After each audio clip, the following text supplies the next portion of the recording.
Dios los bendiga, queridos hermanos. Amén. Gracias a Dios por que nos permite estar esta mañana para tratar lo relativo a la obra del Señor. Y vamos a hacer una oración para dar inicio. Nuestro Dios y Padre que estás en los cielos, santificado sea tu nombre. Nos permite, Te damos Señor, gracias, poder Señor. estar reunidos, Señor. Pido, Padre, que te glorifiques, Señor, sobre nuestro. Te damos gracias por poder adorarte y gracias por poder también meditar en tu palabra. En el nombre de Jesús, nuestro gran Salvador, rogamos que hables en nuestros corazones y, Señor, obres en nuestras vidas de tal manera que podamos, Señor, alinearnos con tu pensamiento, con tu corazón, de tal manera que haya mucho fruto para la gloria de tu nombre. En Cristo Jesús lo agradecemos. Amén. Pueden sentarse, hermanitos. Gloria a Dios. Quisiéramos leer una porción de la Biblia que vamos a estar refiriendo el capítulo 9 de Primera de Corintios. Capítulo 9 de Primera de Corintios.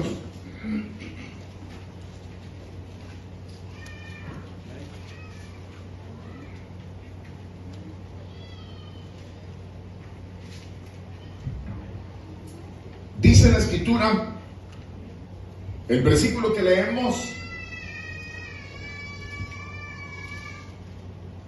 es el versículo número 16.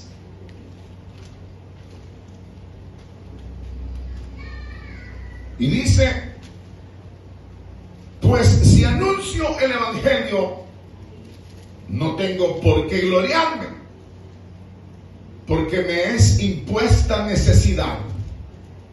Y ay de mí, si no anunciare el Evangelio. Amén. Lo vamos a leer una vez más. Dice, pues si anuncio el Evangelio, no tengo por qué gloriarme, porque me es impuesta necesidad. Y ay de mí, si no anunciare el Evangelio. Amén.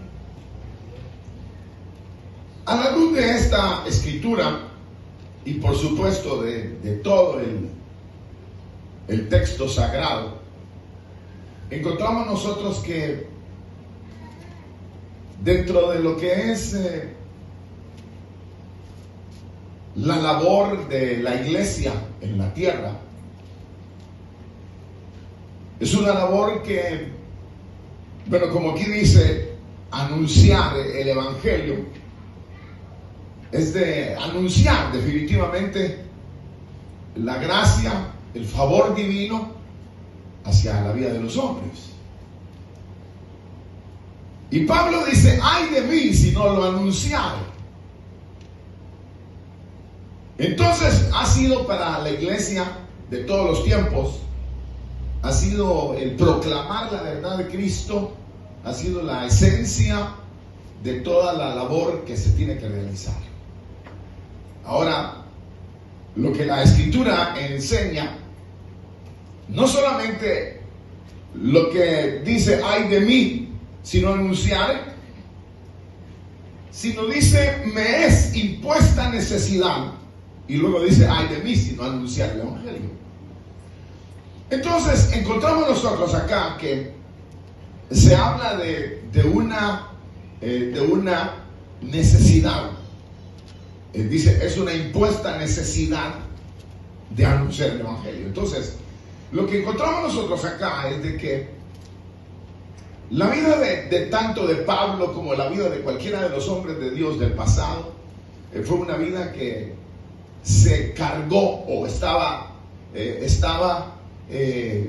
cargada en una necesidad, el anunciar el Evangelio. Ahora, esto de que sea necesario, como dice, es una necesidad impuesta. Encontramos nosotros que precisamente es Dios quien carga al hombre con esa urgencia de predicar el evangelio. Es Dios quien deposita en la vida del hombre esta urgencia, porque dice: ay de mí si no anunciar el evangelio, es una impuesta necesidad. Ahora encontramos nosotros que la vocación de la iglesia es precisamente anunciar el evangelio. Pero ahora encontramos en primer lugar cuál es, y esto es lo que quisiéramos hablar brevemente, cuál es el sentir de aquellos que hemos de expresar o comunicar el evangelio a los demás. ¿Cuál es el sentir realmente que debe de haber? No sé si ustedes saben, pero o lo han descubierto en la lectura de la palabra de Dios. No sé si lo han descubierto, que precisamente Pablo, él no recibía ofrendas de la iglesia de las iglesias de Acaya, donde estaba Corinto. Él les había dicho: a mí no me den ni un solo centavo, no quiero nada. Pero el Pablo lo que estaba tratando era de hacerles ver que lo que él hacía no lo hacía porque le pagaran, sino lo estaba haciendo por una vocación, porque era una impuesta necesidad. Entonces, bien raro, pero los de Corinto se enojaron con Pablo. No porque les pedían mucho, sino porque no les pedían. Ahora nosotros nos enojamos con los que piden mucho, ¿verdad? Pues sí, ahora todo el mundo pide. Si es cantante, dice: por favor, me mandan antes el 50% de la ofrenda. Y si es predicador, hay que ver de dónde saca uno para tenerlo, porque primero es eso. Ahora, Pablo era diferente. Y por eso es que hoy ya no funciona el evangelio, y antes sí funcionaba. Es la única diferencia. Y entonces Pablo aquí se enojan con él y se molesta la iglesia de Corinto con él, porque él no pidió ofrenda. Pero entonces, si no pidió ofrenda, ¿cuál era el móvil o lo que lo movía a él, cuál era la intención de Pablo al predicar el evangelio? Todo eso está en este capítulo 9, que es lo que le interesaba era precisamente que los hombres fueran salvos y arrebatarlos del infierno, y arrebatarlos de una condenación eterna. Ahora, mientras no haya ese sentir claro en la vida de la iglesia, de los que la dirigimos, o de los que son pastores y de los líderes, entonces no habrá una realidad, una esencia como la esencia que se movía en los días de Pablo, porque entonces hay otras razones en el fondo. Yo estuve en una iglesia, no le voy a decir cuál, pero donde el pastor anunció: si necesitan una ambulancia, tenemos ahí afuera. Necesitan un cajón de muertos, ahí también tenemos. Pero no estoy bromeando. Allá afuera, ahí también compren en el restaurante de la iglesia, hermanos, porque hay que hartarse, y allá afuera hay, desde la iglesia. O sea que el colegio han inscrito a sus hijos, también tenemos. O sea que todo es un business. Entonces, cuando la iglesia ha caído en eso, ¿ustedes creen que el Espíritu Santo va a estar con nosotros? No. Si ella conoce las intenciones del corazón, antes de que nosotros clamemos, dice: Él ya sabe qué es lo que tenemos necesidad, qué es lo que realmente nos mueve. Entonces es aquí donde Pablo está hablando que para él el predicar el evangelio era ¿qué? Una necesidad impuesta. Ahora, hablar de eso el día de hoy es bien difícil, porque la militancia de la iglesia no es una militancia o una participación ad honorem. Eso quiere decir que no cobran. Eso no existe hoy. Eso no existe. Y desde los tiempos de la Biblia, si ustedes recuerdan el libro de Ageo, o los libros de Zacarías, dice, no hay quien encienda o apague el fuego si no cobra, dice. O sea que, es decir, que desde tiempo antiguo ya la gente tenía en mente sacar un lucro de lo que hace. Entonces ahora, cuando Pablo dice que precisamente él predica, él hace, él va, dice que es una necesidad impuesta. Entonces, eso, ¿de dónde viene esta necesidad impuesta? O que lo que Pablo está señalando. Entonces, si en la iglesia no vuelve ese espíritu de hacer la obra incondicionalmente, es bien difícil. Les contaba yo a los hermanos, estuve hace unas 3 o 4 semanas en México, y entonces me contó el pastor de un caso muy curioso. Llegó un cantante famoso, no les voy a decir los nombres porque no se trata de denigrar a nadie, pero llegó un cantante que es famoso, y entonces la persona que había promovido el evento, él no era creyente, pero él quería contribuir para la obra, y trajeron al cantante caro, famoso, y entonces lo tenía en un camerino ahí antes del evento, y entonces el evento empezó, y entonces siguió el evento, y el hermano nunca salía a cantar. Entonces el que estaba financiando el asunto dijo, mire, ¿por qué no sale? Entonces dijeron, es que dice que no, que el equipo de sonido no está bien, no es el que él pidió. Entonces sacó la pistola. ¿Cómo le limpió? Sacó la pistola. Y entonces le llamó y le dijo, ¿vas a cantar ahorita? Le dijo, te mato ahorita. Entonces fue a cantar. Bendecido el hermano.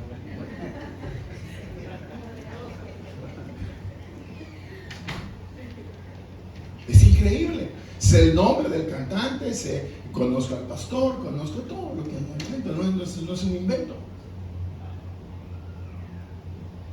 Entonces, ¿qué es lo que mueve a aquel? A mí me han pasado cosas donde me dice un cantante, una persona me dice, era cantante, y dice, mire, yo quiero predicar también, bueno, pero quiero que me den $3,000 la noche. Bueno.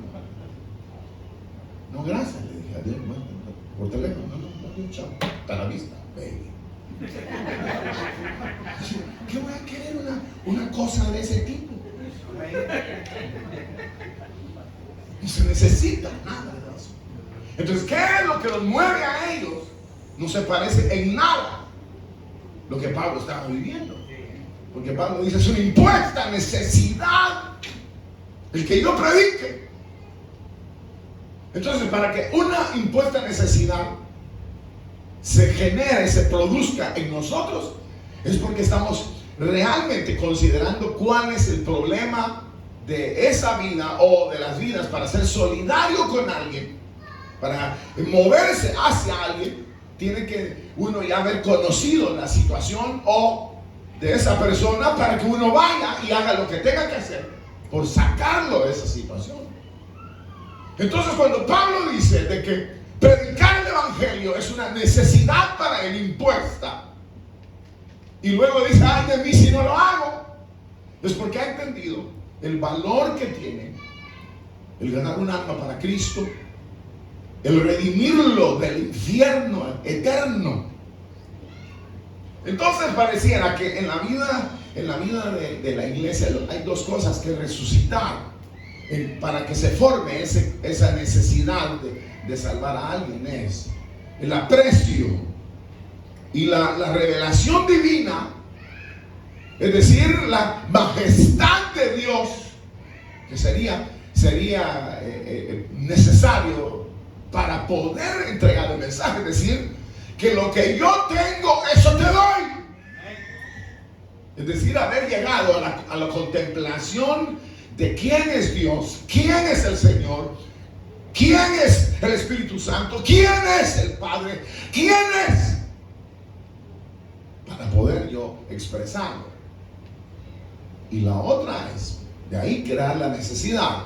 Si una persona no tiene esa revelación divina, entonces yo siento una carga por él y voy a dársela porque él no conoce al Señor. Y la otra es que la necesidad se crea en la vida del hombre al saber la condenación eterna que ha de sufrir el individuo que nunca conoció al Señor. Y por eso es que, si ustedes recuerdan, cuando el Señor se revela a Ezequiel, dice la Biblia que es muy conocido ese pasaje. Es de Ezequiel 37, donde dice la Biblia que lo hizo caminar. No tienen que buscarlo ahora, pero lo hizo caminar en el valle de los huesos secos. ¿Para qué lo hizo caminar en medio del valle de los huesos secos? ¿Para qué creen ustedes? Para crear en él o despertar en él el dolor de esos que un día fueron hombres, mujeres, y que ahora estaban secos en gran manera. Es como ir a un cementerio.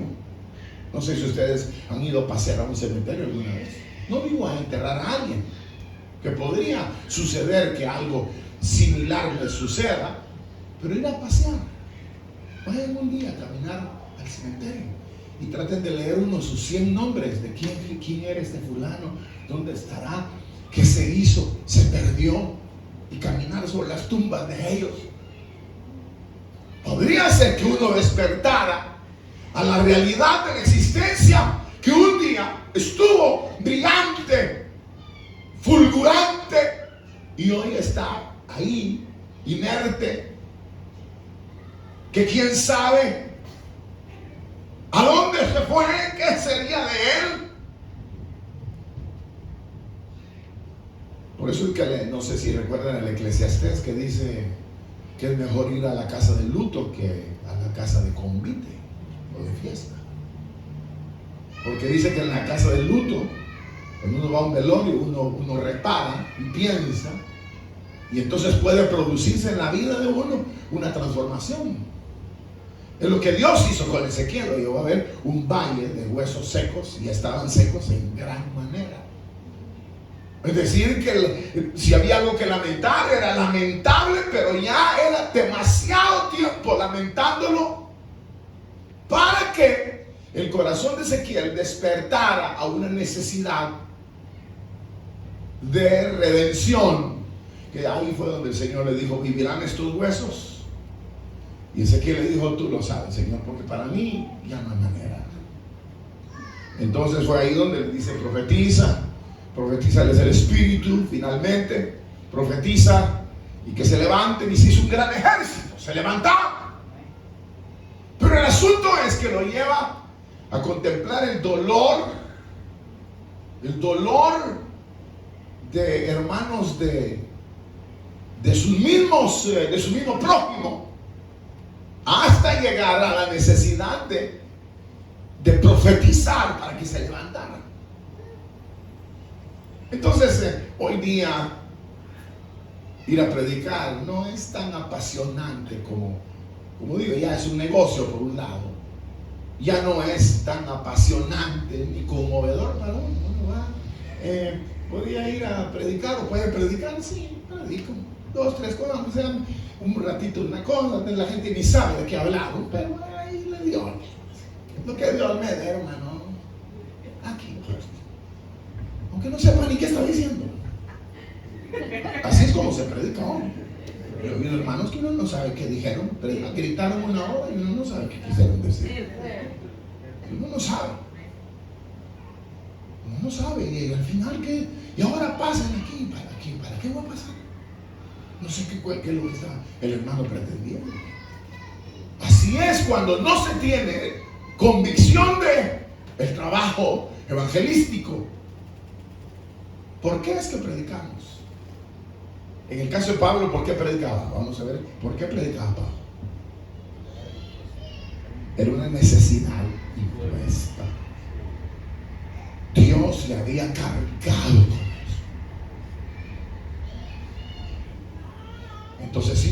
tiene eso. ¿Se imaginan un predicador que no está afligido porque ¿qué va a predicar? ¿Qué le va a decir a la gente? La gente hoy quiere el privilegio de pasar a los púlpitos o pasar al frente y que le den el micrófono para hablar cualquier tontera. Y si no se lo dan, se enoja. ¿Y por qué se lo dan a aquel y a mí no me lo dan?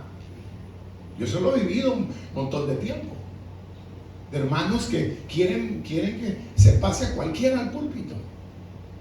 Y que, ¿por qué? Porque solo pasan al hermano fulano y al otro hermano. ¿Y por qué no pasan a los demás? ¿Y por qué no? Hace poquito unos pastores me dijeron eso. Hermanos, es que la gente nos pregunta si estamos en disciplina, me dice. Porque no pasamos. ¿Qué es lo que quieren? Que uno los pase a que griten ahí al frente aunque no digan nada. No se puede. Pablo primero tuvo que ser llevado a un entendimiento de qué les dije, de dos elementos. ¿Cuáles son los dos? Ah, no, sí, llegó a ser cargado a esa necesidad de predicar el evangelio. Pero ¿qué era qué fue lo que lo llevó a ese sentir, a esa posición? La revelación de Dios y la revelación de la condenación de los hombres. Por eso hicieron caminar a Ezequiel sobre los huesos, para que él sintiera el dolor de toda esa gente que había vivido antes. Pero antes de eso, recuerdan ustedes, a Moisés se le revela el Señor y se le revela el corazón de Dios. Cuando en el Éxodo, en el capítulo 3 del Éxodo, el Señor le dice a Moisés, se le revela y le dice: he descendido para liberar a mi pueblo. Es decir, que se le mostró el corazón de Dios, el amor, la ternura, la misericordia divina, para que Moisés sintiera tuviera el mismo sentir de Dios, y en el sentir de Dios fuera a liberar al pueblo, porque de lo contrario el pueblo iba a perecer. Entonces, una es la revelación divina, quién es Dios, y luego el otro es a dónde va el ser humano sin Dios. Entonces, cuando uno es cargado en ese sentido, es cuando uno no necesita que lo pasen al frente para hablar, sino uno donde anda evangelizando. En el trabajo le está hablando a alguien, está en la casa, está poniendo los lineamientos a los hijos. Es decir, uno es porque uno está cargado y hacen algo indebido en la casa y dice: eso no se hace. ¿Por qué? Porque a Dios no le gusta, porque uno conoce el carácter de Dios. Y en la calle uno llega y uno siente el dolor del amigo, del compañero de trabajo, y le habla, porque su destino es un destino de condenación. Entonces, cuando Pablo, él narra algunas experiencias, ustedes recuerdan, dice Pablo: conozco un hombre que fuera del cuerpo o en el cuerpo le mostraron cosas que no puede ni siquiera decirlas. ¿Qué es eso? Había visto el cielo, a Dios, su gloria. Y después, cuando ahora que dice: ¡ay de mí! Si no anuncio el evangelio, está sintiendo el dolor de aquellos que podrían ir a una eterna condenación. Pero la iglesia se ocupa de 1000 cosas que no son esenciales para el desarrollo de la misma obra. Como digo, se pone una serie de actividades paralelas a la obra y se carga a la gente con peticiones específicas económicas, pero todo no va dirigido al dolor ese que Pablo dice: ¡ay de mí! Si yo no anuncio el evangelio. O sea, que no esté enfocado totalmente. Entonces, todo aquel hombre, mujer que quiera servir al Señor tiene que haber sido cargado con la necesidad de anunciar el evangelio. Si no, dedíquense a otra cosa, hermanos. Usted no tiene que ser líder, no tiene que ser pastor. Usted, sean comerciantes, vayan a ganar mucho dinero y traen el dinero para la obra, sino que lo hagan otros que sienten, que necesitan. Pero uno meterse a ese asunto de querer hacer una obra sin el dolor. Cuando el Señor se le reveló a Ezequiel, dice: y fui en la indignación de mi espíritu. Se iba, que reventaba por la carga de la necesidad. Moisés mismo, ¿recuerdan ustedes cuando vio que un egipcio había golpeado a un hebreo? Mató al egipcio. Se indignó. No puede ser que estén tocando el pueblo de Dios. Y cuando dos hermanos hebreos peleaban, los puso en paz. ¡No peleen! Por supuesto, lo rechazaron. Pero el espíritu de Moisés ya estaba cargado con el dolor de las ofensas del enemigo sobre el pueblo de Dios, como las luchas entre los mismos hermanos. Estaba cargado ya, y él lo que quería era poner un paro a todo eso. ¿Ustedes cómo se sienten? Que son cristianos porque vienen a cantar, aunque y siguen de aquí y siguen su vida normal. ¿Por qué vienen? ¿Por qué estamos en las iglesias? Porque estamos cargados con la situación de la iglesia misma. Estamos cargados con la situación del mundo. ¿Cuántos de ustedes? Voy a preguntarles, es un tirito nada más, a ver. ¿Cuántos de ustedes han pasado llorando u orando por Ucrania en estos días? Pero de verdad, cargado, orando por Putin y por el presidente de Ucrania y el presidente Biden, llorando porque Dios tenga misericordia de centenares están muriendo. No, el creyente, hermano, no sirve ese foco. Preocupado por un foco, ¿qué tiene que ver eso? Voy a orar porque Dios me dé un nuevo trabajo. ¿Para qué? Estamos preocupados por bobadas. Ahora, pero eso es la iglesia de hoy. La iglesia de hoy está cargada por nada. Porque nos han hecho creer que ese es el objetivo principal, primordial de la obra, cuando el objetivo era: ¡ay de mí! Si yo no anuncio el evangelio. Porque la comisión me ha sido dada y yo tengo que tener esa carga y esa carga y esa lucha por que algo suceda. Estuve en una iglesia hace años y con una pizarra similar a esto. Yo hice lo voy a hacer aquí para que ustedes también. A la ciudad, y los sacerdotes tocarán las bocinas. Y cuando toquéis prolongadamente el cuerno de carnero, así que oigáis el sonido de bocina, todo el pueblo gritará a gran voz. Y probablemente el muro de la ciudad caerá. Así dice, ¿no? ¿Cómo dice? Y el muro de la ciudad caerá.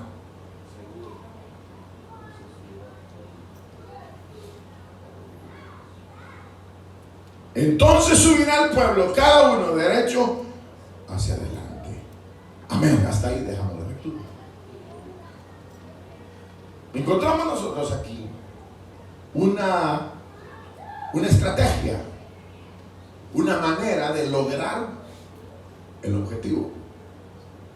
Una manera de lograr el objetivo, que el muro se cayera, que conquistaran Jericó, a través de lo primero. ¿Qué era lo primero?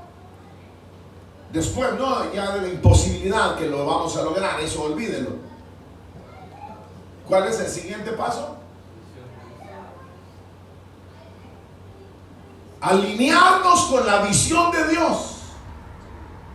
Ese es el primer paso.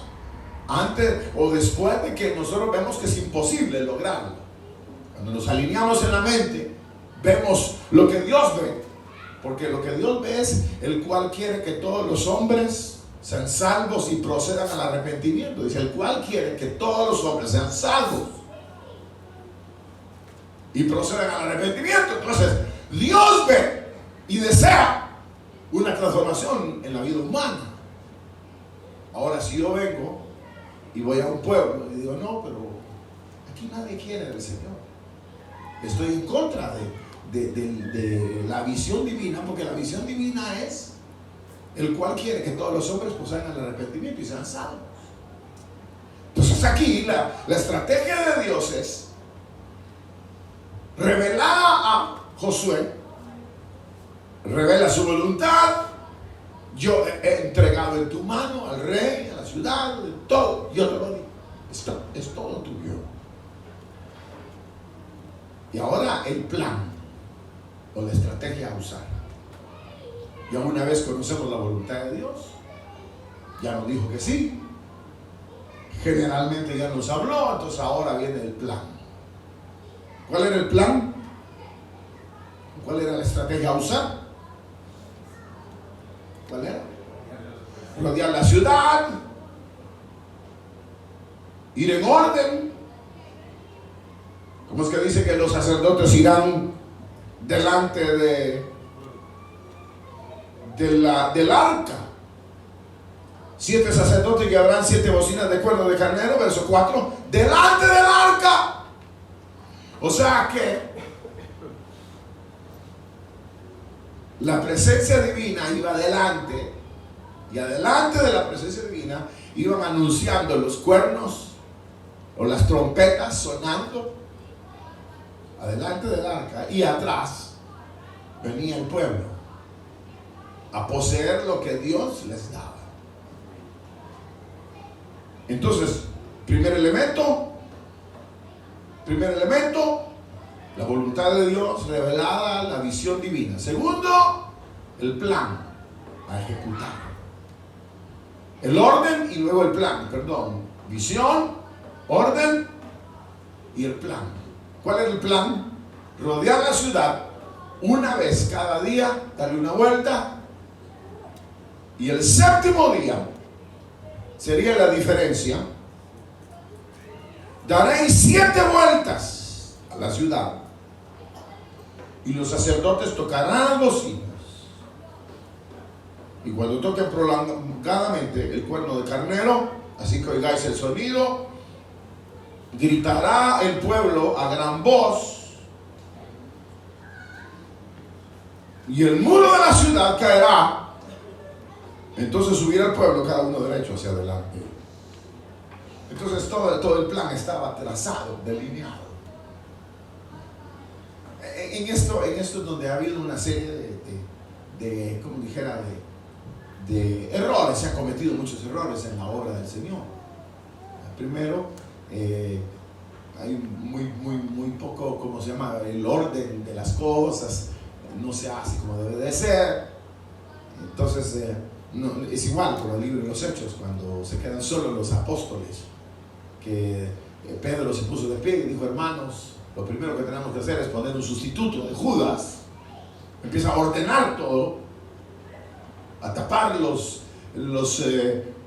vacíos, a suplir lo que falta para que tuvieran un desenvolvimiento exitoso. Entonces viene aquí, y la estrategia es orden. Primero la revelación de la voluntad de Dios o la misión, el orden y se someten al proyecto. Ahora, dice la Biblia que ellos se sometieron directamente al proyecto de Dios y luego entonces es lo que leímos en el verso 20, el muro cayó. Subieron derecho y conquistaron Jericó. Ahora el asunto está en que podría ser que nosotros también de la misma manera tenemos objetivos, tenemos proyectos, tenemos planes, pero muchos de ellos parecieran no ajustarse totalmente a la voluntad de Dios. Y por otro lado, nosotros no solo no nos ajustamos, sino que no luchamos en el proyecto hasta verlo hecho una realidad.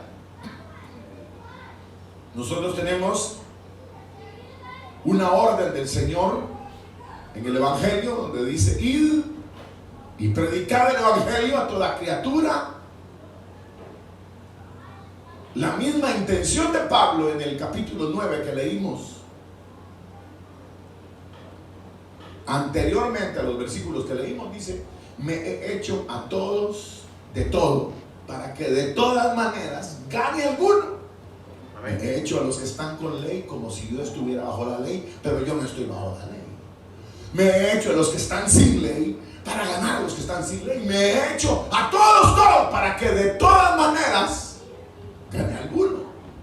O sea que se dedica, se entrega para lograr el objetivo. Entonces aquí encontramos nosotros a los hermanos en la toma de Jericó, entregados, cumpliendo.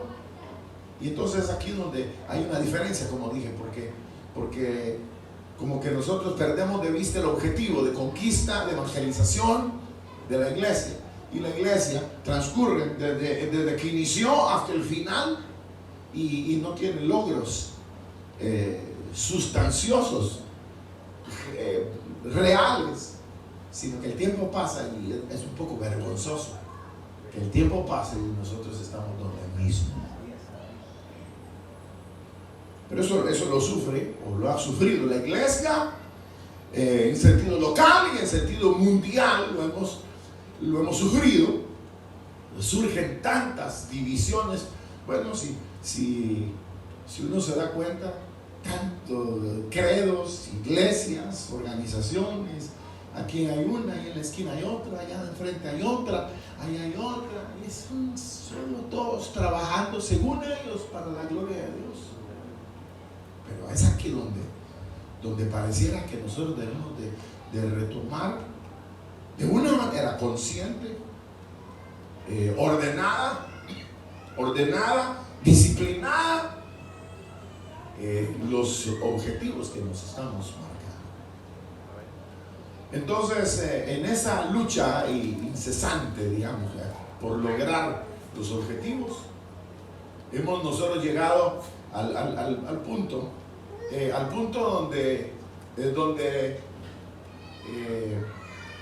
tenemos que tener alguna forma específica de darle cumplimiento al plan de Dios. Entonces es aquí donde nosotros hemos visto que los años pasan y las estrategias cambian. Por ejemplo, nosotros hemos tenido, como iglesia, me refiero, hemos tenido momentos en los que, como dijera, se han empleado algún tipo de estrategia. No sé si ustedes hace cuánto que son cristianos, pero por ejemplo en los años 60, 70, hace 40 años o más, aquí en Estados Unidos había una serie de evangelistas que usaban carpas como circos, luces y todo eso, y hacían eventos en carpas, y andaban los hermanos con trailers y paraban en un lugar y armaban la carpa como que era un circo, y la gente llegaba y era una algarabía en el pueblo. Pero hoy, dígame cuántas carpas quedan que anden viajando los hermanos así tipo circo. Ya no hay. hoy es decir que viene una carpa y se pone ahí enfrente y vengan, que vamos a predicarles el evangelio. Nadie para. Vengan, vamos a hacer tal cosa. Nadie. Ponemos en la radio, vamos a poner 20 anuncios diarios. Ya nadie viene. Yo estaba en iglesias donde les cobraron caro a los hermanos en una radio pseudo cristiana por poner unos anuncios, y preguntó al hermano: ¿cuántos vinieron por el anuncio de la radio? Nadie. O sea que son estrategias que ya no funcionan. Entonces aquí donde debemos nosotros de primero mantener el objetivo primordial, que es la salvación de las almas, porque eso es el cual quiere que todos los hombres pongan el arrepentimiento y conozcan la verdad.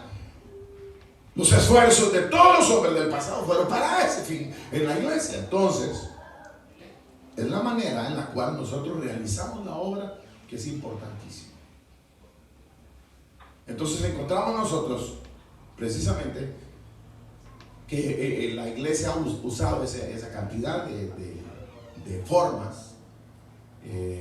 Luego, juntar todas las iglesias de toda esta zona, y vamos a ir al estadio y vamos a hacer un evento para esto. Vamos a traer tal artista cristiano, y viendo nosotros cómo logramos hacer. Ustedes pareciera también que la gente: hoy vamos a tener campaña, mañana de jóvenes, el otro fin de semana de mujeres, el otro no sé cuánto. ¿Y cuántos nuevos vienen en cada evento? Ni uno. O sea, como estamos disparando al aire. ¡Pah! Esta semana nos toca disparar al aire a nosotros, hermanos. Y se ve la luz. Y después no pasa nada. No, pero la otra semana sí, le toca a la señora. Como hablan las mujeres, no pasa nada. Después pasan los hombres a gritarle a uno. ¿Qué se creen? No pasa nada. O sea que estamos tirando al aire. Entonces es aquí donde encontramos nosotros que la Biblia nos enseña una estrategia desde el principio. Desde el principio nos enseñó una estrategia, y una estrategia algo así como obligada, forzada. No van a creer que se la inventaron ellos. Como la iglesia estaba siendo perseguida, entonces a ellos no les quedaba otra alternativa que reunirse en las casas y en secreto. No van a creer que ustedes, de los grupos en las casas, le llaman altares, células, les llaman GPS en Guatemala, de todos los nombres les han puesto. No crean que sea una invención inclusive del pastor Cho de Corea, ¿no? En el principio de la iglesia dice: y se reunían por el templo y por las casas. Y eso del templo no van a creer que era así como nosotros. Al templo se podía ir a la orillita, al atrio, no se podía entrar. Porque al tabernáculo, al templo o al tabernáculo no podía entrar nadie, solo el sacerdote. Entonces cuando la Biblia dice que llevaban el templo, iban ahí a la orilla. Pero por las casas, cuando Pablo saluda a la iglesia, dice: salúdenme a la iglesia en la casa de Onesíforo, a la iglesia de Priscila y Aquila, a los hermanos que se reúnen en la casa de fulano. Es decir, que la iglesia se tenía que reunir, no era opcional. Se tenía que reunir en las casas, porque si no los mataban a todos. Sería lo contrario de hoy, por ejemplo, que dijeran: no más templos en esta ciudad. Entonces se cierra todo. No más iglesias, no más templos. Entonces, ¿qué tendría que hacer el que tiene una fe genuina? Buscar a los hermanos e ir y reunirse. Pero ahora tenemos la gran libertad de tener templo o de tener locales en donde podemos adorar al Señor, y tenemos la opción también de ir a las casas. Pero ¿por qué es tan valioso esto de las casas?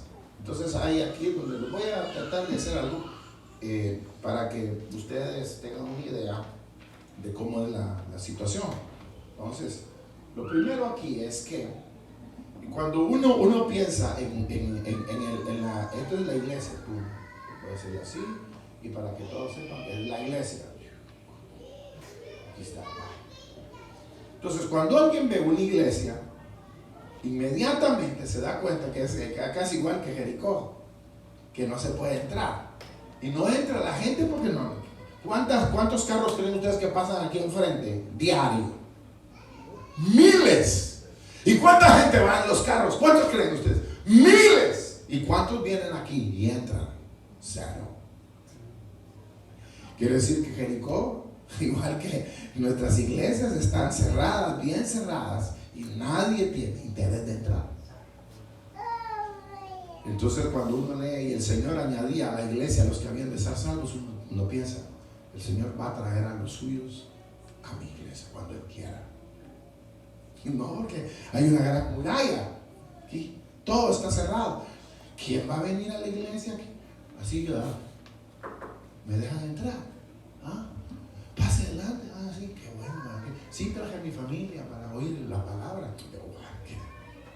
Nadie. ¿Cuál es la forma de venir a la iglesia? ¿O cuál sería la forma?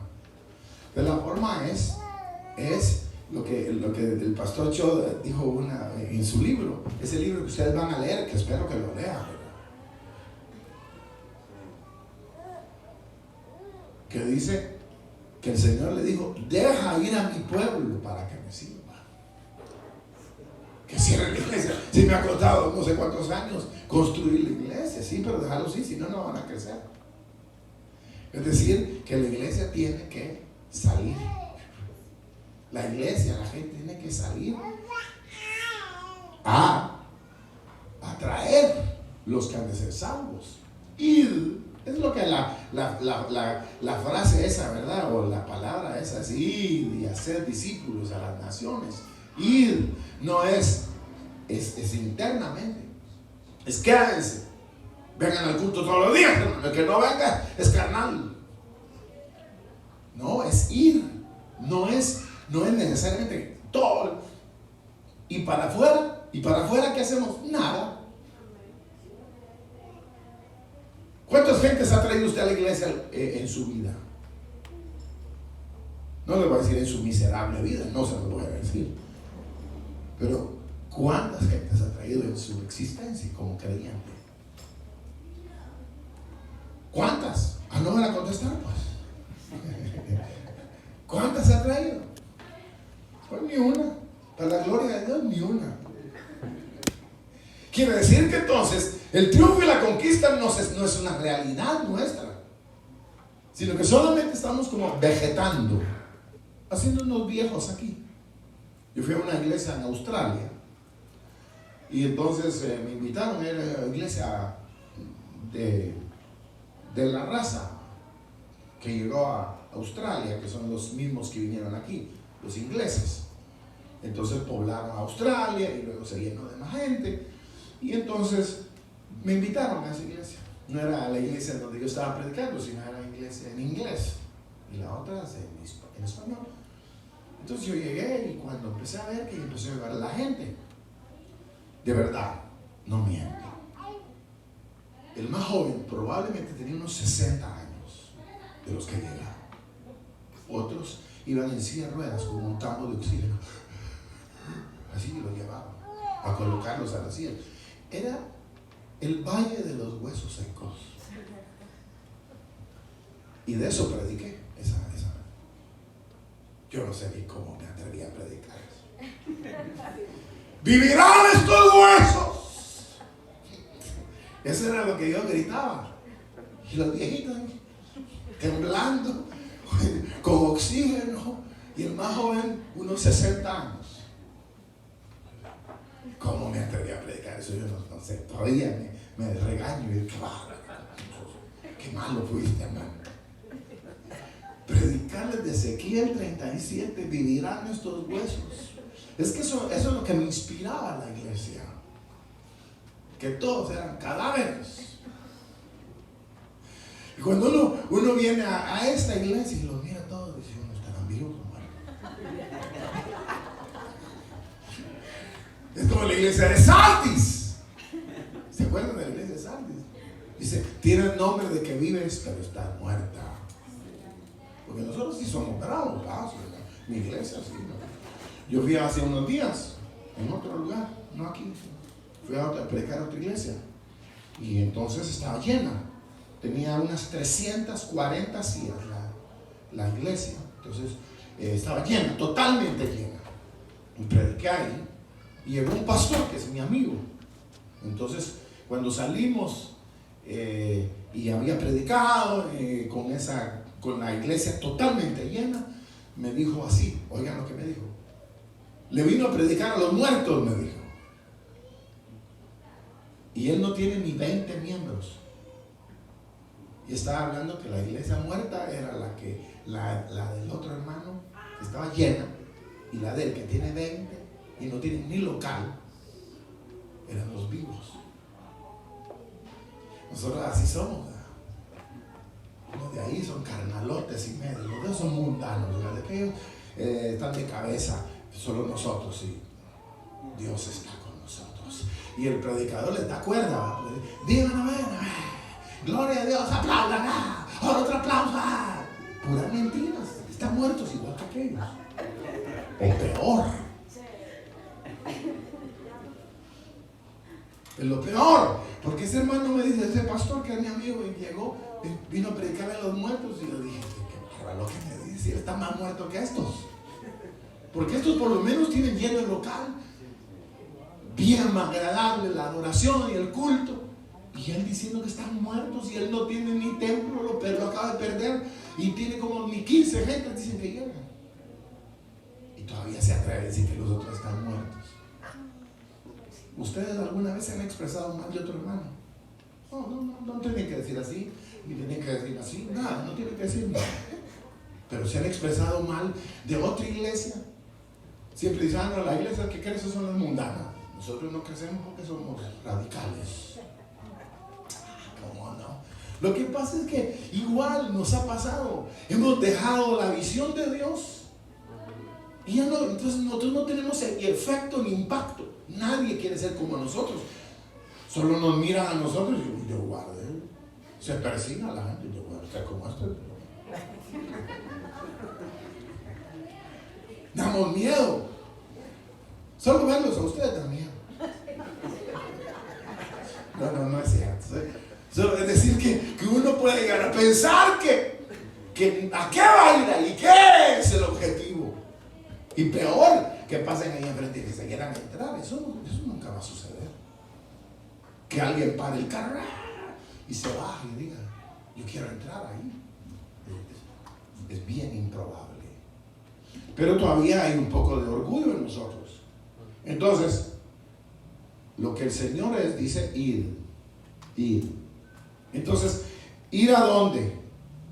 Sin un plan, sin una estrategia, así como la de Josué. Rodearé la ciudad, yo ya la entregué, sin la visión, sin nada. Así estamos perdidos, mejor ni vayan. Vamos a ir a ganar gente para Cristo. ¿Y para dónde? ¿Qué? Ni se puede predicar, ni se logra. Entonces no. Entonces, ¿qué hay que hacer? Es organizarse de una manera que sea totalmente efectiva. Voy a terminar ya en unos minutos y ahí termina todo, hermano. Ya vamos a terminar, pero viene el punto y es el siguiente. Entonces fue ahí donde la iglesia del principio aprendió forzada a reunirse en las casas. Forzada, porque no había libertad de culto, no había templo en el cual pudieran entrar. Si se reunían los mataban. Entonces la iglesia tuvo que aprender otro esquema. Entonces eso está registrado en la Biblia. Y se reunían por el templo y por las casas. Entonces aprendieron y Pablo saluda a las iglesias de las casas. Entonces la gente tiene que salir a su propio vecindario. Y ahí, en cada una de las casas de ellos, es donde se hace y se elabora el trabajo. Entonces viene y en las casas de ellos, en donde están las casas, entonces se les manda de regreso de la iglesia a las casas. Entonces es ahí donde la gente empieza a siguiéndolos en la calle. Yo lo he visto, hermanos, entrégate a Cristo, mira, el Señor te ama, y el transvesti toda loca, y el hermano hablándole, entrégate a Cristo, persiguiéndolos, siguiéndolos para sacarlos de ahí. Visitar los hospitales diario, cama por cama, cuando la iglesia, para nosotros ya no es eso, muy peligroso, pero con tanta enfermedad que hay hoy. O sea, nosotros estamos en un escudo nos escudamos de nuestra falta de afecto, de amor. Es una enfermedad muy, muy grave.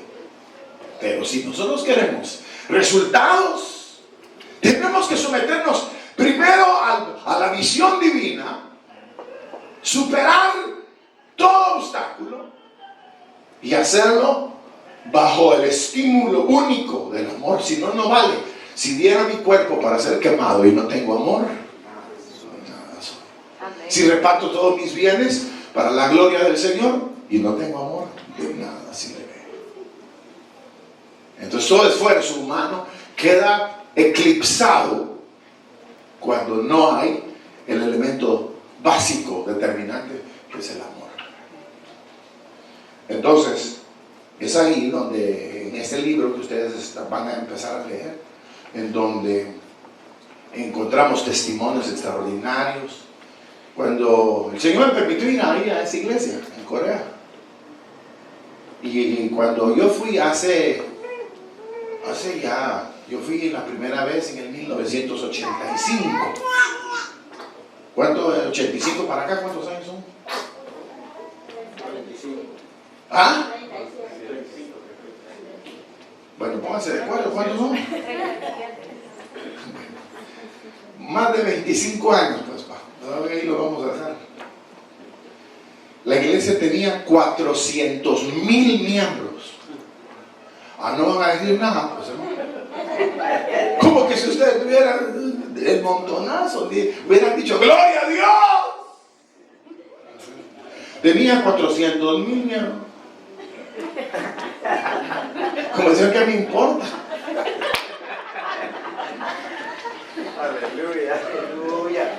Uno quedaba ahí, hay dos cosas que yo les decía a los hermanos: si van a Corea les va a suceder dos cosas: o se desaniman para siempre al ver la grandeza de eso, o agarran el hilo y empiezan a trabajar. Pero yo veía por la ventana así, por un edificio muy grande, buses y buses parqueados. ¿Cómo es esto? Y luego tiene puertas así, el edificio tiene puertas así, como cada ventana aquí, como que fuera una puerta, ¿no? Y de este lado también. Entonces cuando termina el primer culto, ya se avanzó, y entonces suena una alarma, y se abren las puertas, y entra el gentío a llenar el auditorio, y después cierran las puertas. Abran esto, se terminó el culto, salen por aquí, y abren las otras. Desde las 7 de la mañana hasta las 9 de la noche, todo el domingo, lleno el auditorio. Nosotros tenemos culto todos los días aquí, pero 4 gatos y con pulgas.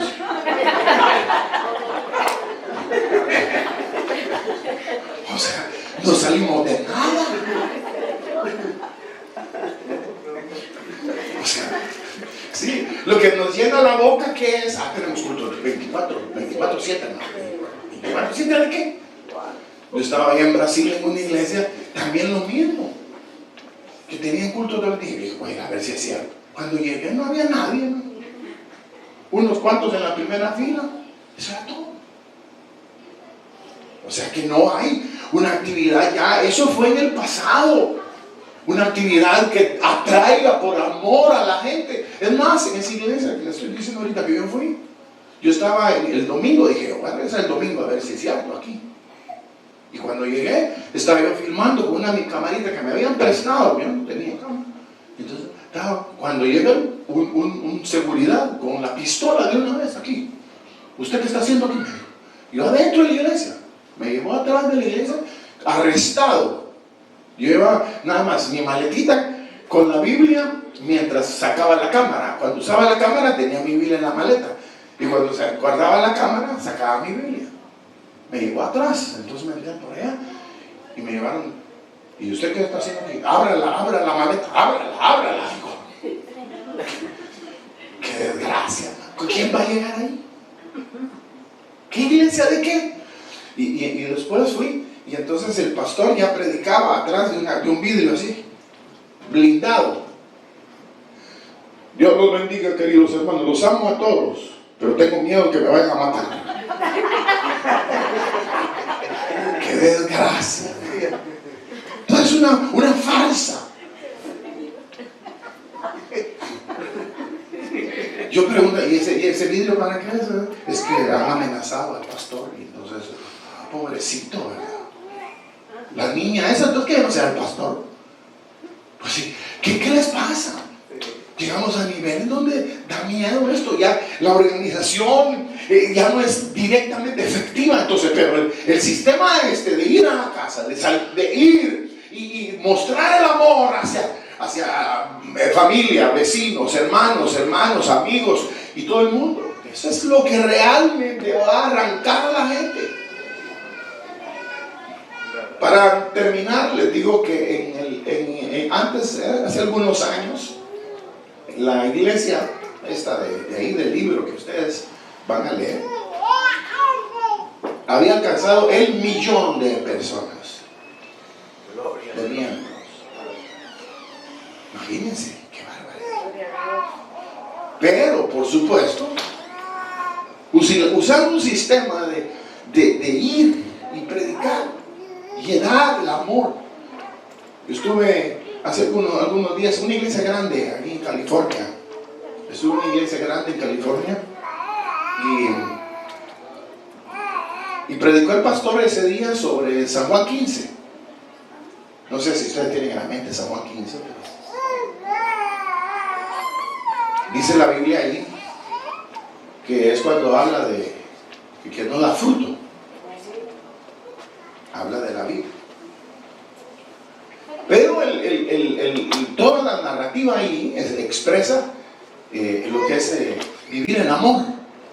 Salir y vivir en amor y dar amor. Y este es el mandamiento, que os améis y que os améis.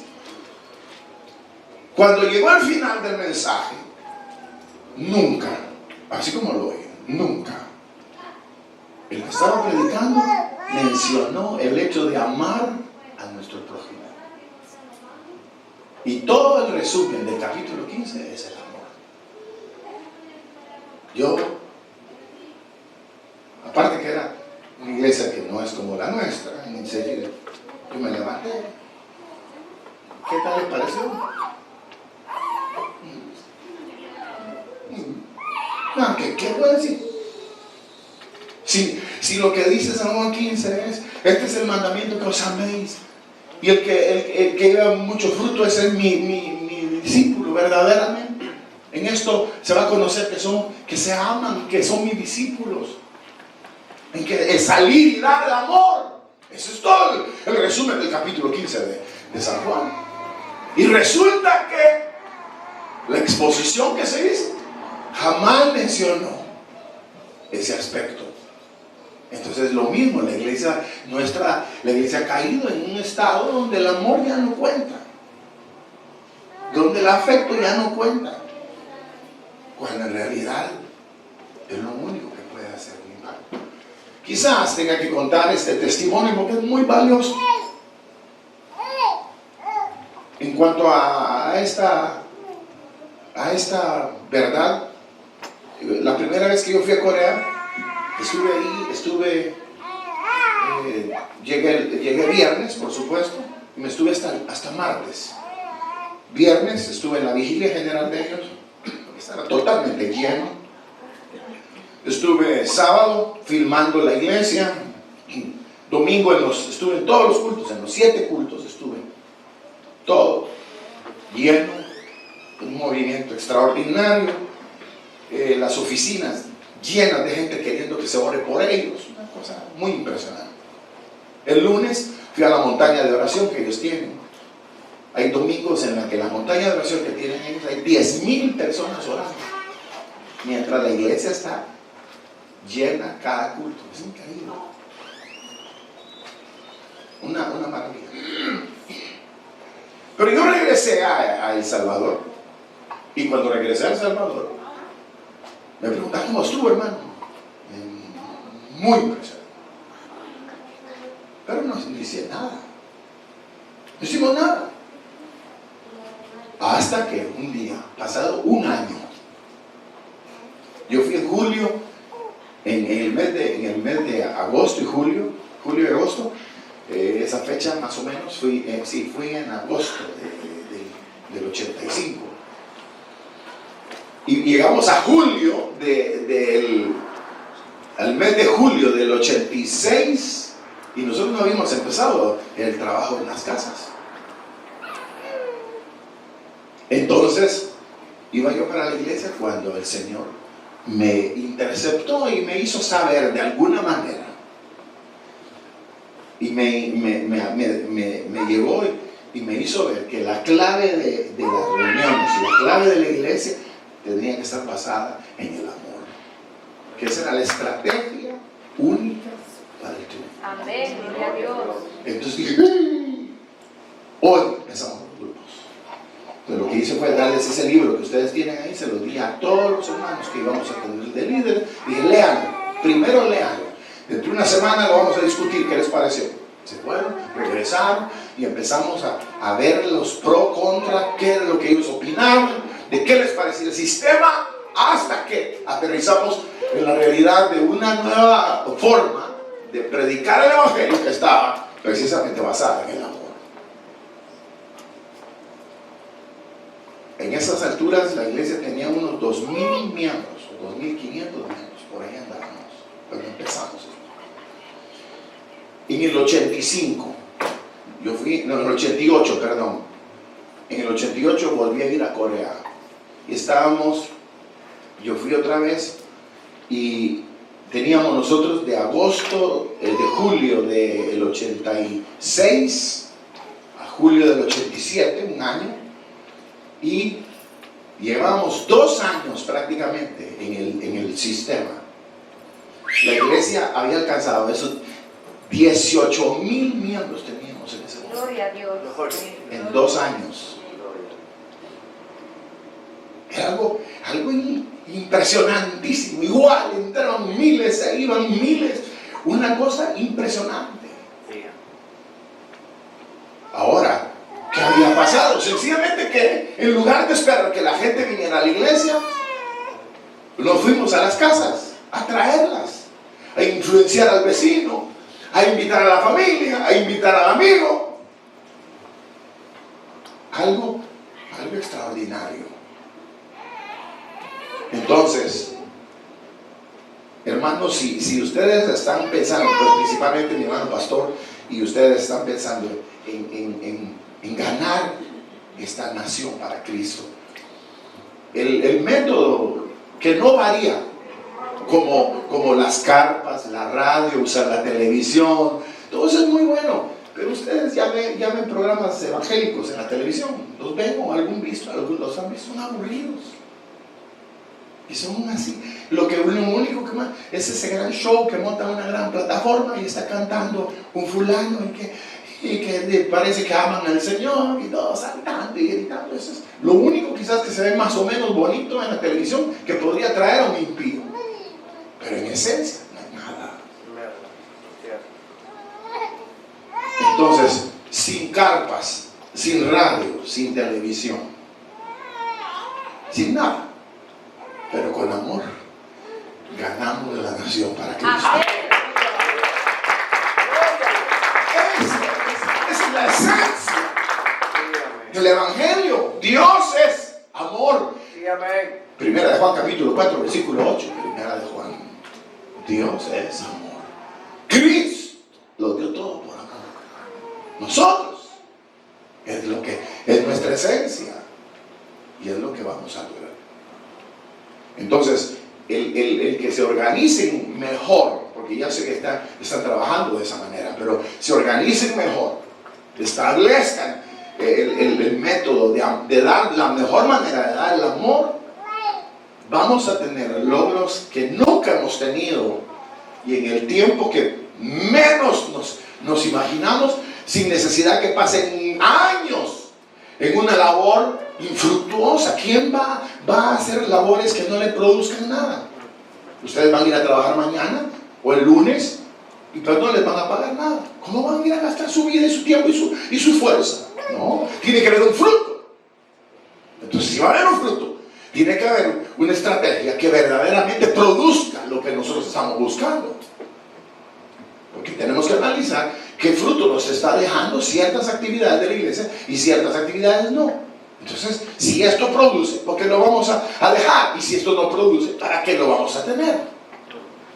Tiene que haber, y no porque lo usa Juanito Pérez, porque lo usan en Corea, porque lo usan en Japón, porque lo usan en la Argentina. Eso no tiene nada que ver. Lo importante es que esté basado nuestra vida en el amor, que todo lo que hagamos sea porque realmente tenemos la carga, la pasión, porque los hombres sean salvos y que podamos llevarles de la mejor manera. Supónganse que cada uno de ustedes, de los que está aquí, tiene una reunión en su casa, supongamos. Entonces se establece el tiempo y el número de personas que ha de tener en un periodo X de tiempo. Entonces, imagínense lo que sería la iglesia en 6 meses. Si cada uno tuviera su reunión en su casa, supongamos, y que cada reunión llegara a un X, a un número X, voy a poner solo 15 en cada casa. 15 personas durante un periodo de 6 meses. Y al otro 6 meses tiene que volver a llegar a 15 también. Supongamos, solo es una suposición. Entonces, esta persona o este hogar, aquí, esta casa de aquí, estaría generando 30 nuevos miembros por año. Entonces, ustedes se imaginan, 1, 2, 3, 4, 5, 6, 7, 8, 9, 10, 11, 12, 13, 14, 15, 16, 17, 18, 19, 20, 21, 22. Entonces son 22 personas, sabemos aquí, de diferentes casas, digamos, u hogares. Esto por 30. 3 por 2, 6, 3 por 2, 6. Serían 660 personas nuevas por año. No cabemos de aquí ni haciendo 7 cultos. Entonces, en 5 años, esto sería por 5, serían más de 3,000 personas en 5 años. 3,300. Y si duran vivos 10 años más, pues si no se sabe que se va a morir, ¿no? Serían 30,000. No, eso no, es que esto no tiene, eso estoy diciendo, los primeros 20 grupos, los primeros 22 grupos producirían eso. Pero esto cada vez se partió en más grupos, o sea, los 22 grupos hicieron otros 22 grupos. Y estos 22, en 6 meses hicieron otros 22 grupos. O sea que ya no serían 22 por 3, sino serían 66 grupos que producirían por 3 más de 18,000 personas por año. Es extraordinario. Sí.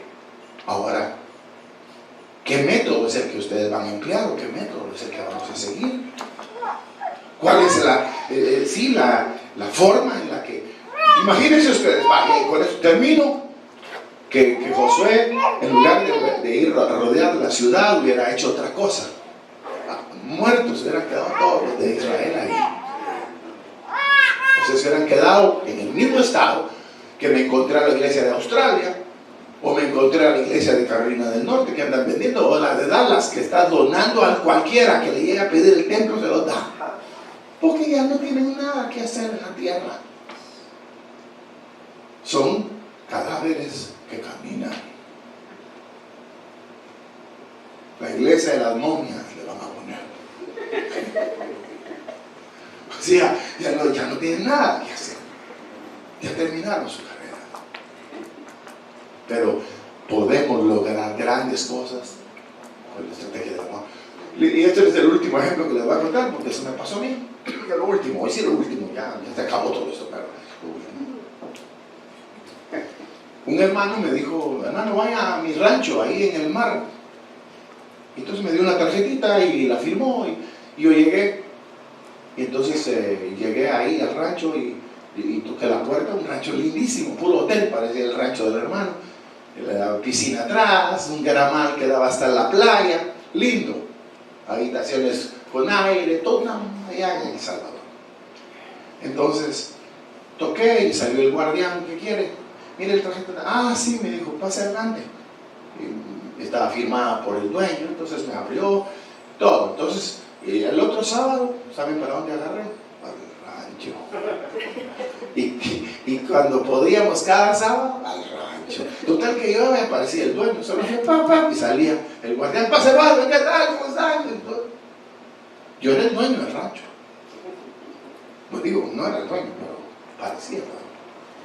Yo usaba el cuarto principal, y todos los invitados que yo llevaba usaban los demás, era una sola maldición.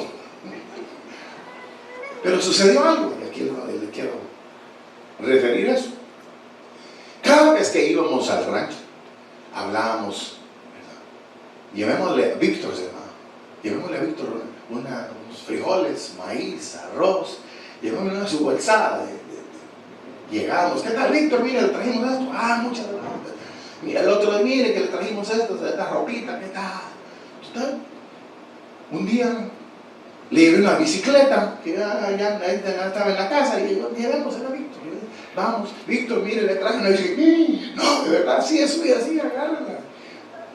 Total, que cuando comíamos ahí viendo el mar, aunque sea, entonces venía y le decía, Víctor, venga, siéntese con nosotros. Todo el tiempo, Víctor, venga, traiga a sus hijos, siéntese aquí con nosotros. Oramos, Señor, gracias por la comida. Y sí, y el Víctor se agarraba su comidita y se le llevaba porque le daba pena comer con nosotros. Nunca le hablé de Cristo. Solo le mostramos. Un día de esos llegué y me dice, Víctor, quiero hablar con usted. Yo dije, que friega, vengo aquí a relajarme, quiere hablar conmigo, que en la iglesia paso hablando con la gente todo el día. Entonces, y me dice Víctor, mira, sí, dígame Víctor, porque no es educado, ¿verdad? Dígame Víctor, ¿qué pasó? Mire, solo le quería decir que todos hemos aceptado a Cristo aquí en la casa, me dice. Y nunca le prediqué. Sí, qué bueno, ¿y dónde, Víctor? En su iglesia. Fuimos hasta San Salvador y hemos aceptado a Cristo. No, hombre. Y mis hijas, como ya eran medio creciditas, ellas ya son maestras de escuela dominical. Hasta me llevé a Víctor a la iglesia, que fuera a trabajar a la iglesia. Pensaba que he trabajado en el rancho, trabajaba conmigo en la iglesia. O sea, de la nada, solo porque le mostramos afecto, no le hicimos esa división, no, nosotros somos los patrones, ustedes vayan por allá, no, nunca. Normal todo, como con cariño. Entonces, la barrera esa para anunciar el Evangelio se quitó inmediatamente y ellos pudieron ingresar por la puerta del amor a la vida de la iglesia. Supónganse que ustedes no pueden congregarse más en este lugar. Supongamos, ¿qué harían? Entonces tenemos que ir a vivir la realidad de nuestra existencia y traer a los demás a Cristo. Queridos hermanos, he tratado de contarles algo de toda esta bendición esta mañana, empezando desde el sentir y la carga que debe haber en nosotros, hasta llegar al sistema o esquema que nosotros podemos usar para ver un mejor resultado en la vida de la iglesia. Se acabó. Vamos a orar, Señor, te damos gracias por permitirnos, Señor, esta reunión y permitirnos tratar, Señor, lo relativo a tu obra esperando, Señor, que tú te glorifiques en esta iglesia. Señor, bendice a nuestro hermano pastor y la familia y cada líder, cada hermano, cada servidora, cada servidor y cada miembro, cada persona. Señor, bendíceles de una manera especial y permite, Señor, que la realidad del amor que tú trajiste a revelarnos a nosotros y que nos venció y que nos conquistó sea la realidad que nosotros podamos transmitir a los que no te conocen.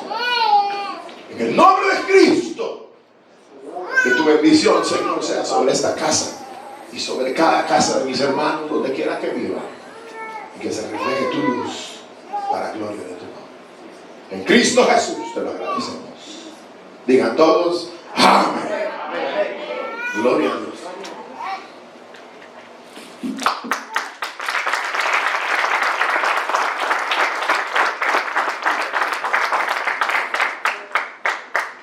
Gloria a Dios.